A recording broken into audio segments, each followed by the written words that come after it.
Hello বন্ধুরা, আমার চ্যানেলে সবাইকে স্বাগত। আজ আমি আর একটি নতুন রেসিপি নিয়ে চলে এসেছি। আজ আমি দেখাবো ইলিশ মাছ দিয়ে আলু বেগুনের রেসিপি। আমি ইলিশ মাছটা আলু বেগুন দিয়ে যে বানাবো, কাঁচা বানাবো।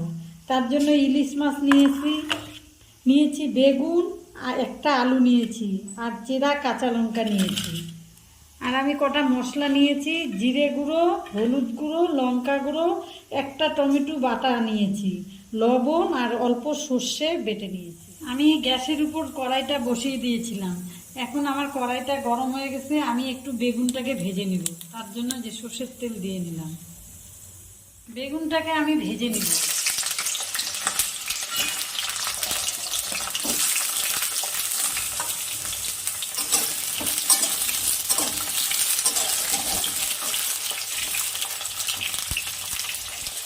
বেগুনটা আমার লাল করে ভাজা হয়ে গেছে, এটা তুলে নেব। ওটাকে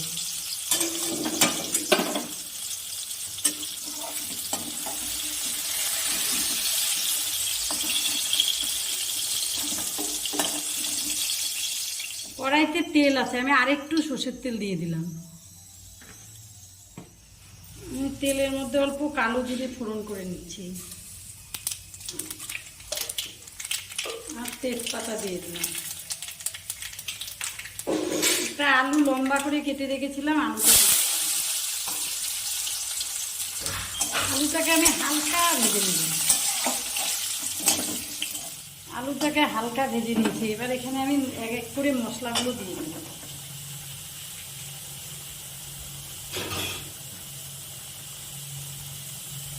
জিরে গুঁড়ো,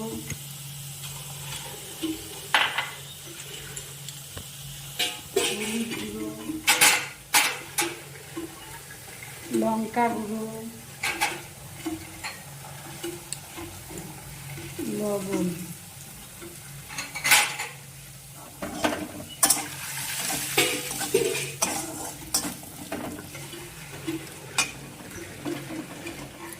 টমেটো বাটাটাও দিয়ে দিলাম।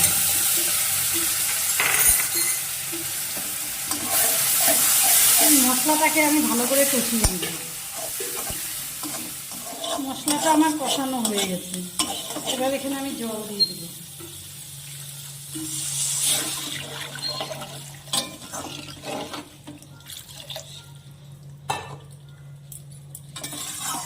এবার আমি এটাকে 5 মিনিট ফুটতে দেব। ঝোলটা আমার ফুটে উঠেছে। এবার মাছগুলো দিয়ে দেব। কাঁচা মাছ,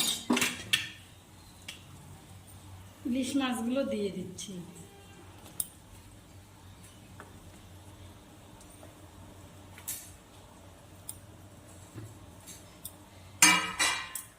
দিয়ে এটা আমি 2 মিনিট ঢেকে দেবো। এখন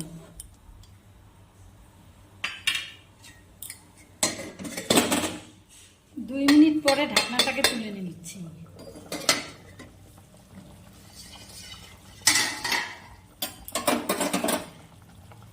এবার আমি চেরা কাঁচা লঙ্কাটা দিয়ে দিচ্ছি আর ভেজে রাখা বেগুনগুলোও দিয়ে দিচ্ছি।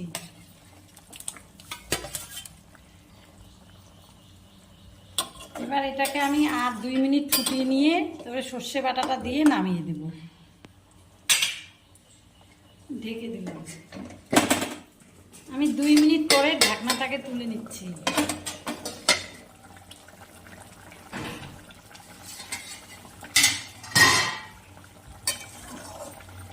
এবার আমি সর্ষে বাটাটাকে দিয়ে দেব।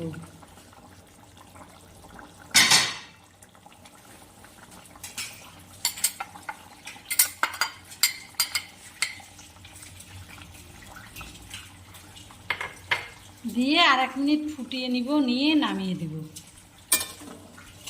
সর্ষে বাটাটা দিয়ে বেশিক্ষণ জাল দিলে তেতো হয়ে যায়।